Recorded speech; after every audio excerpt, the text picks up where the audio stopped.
onların özlərini tanıyaq. Onların ənənələri, vikinglərin qədim pagan inancını xristianlıqla qarışdıraraq çox fərqli bir mədəniyyət formalaşdırıb. Əhalinin demək olar ki, hamısı xristian olsa da gənc nəsildə ateist və pagan inancları sürətlə yayılır. Xristianlıq və pagan inancı bir-birinə o qədər qarışıb ki, əhalinin %80-i elflərə və cücələrə inanır.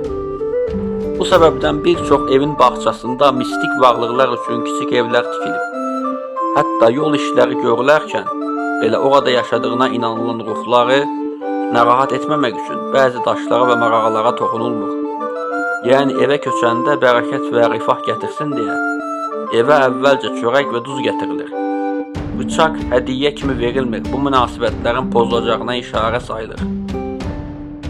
İzlandiyalılar soyuq iqliminin isti insanları kimi təsvir olunsa da, turistlər onları bir qədər sərt hesab edirlər. Amma onlar ailə, dostluq və təbiətə çox böyük hörmətlə yanaşırlar.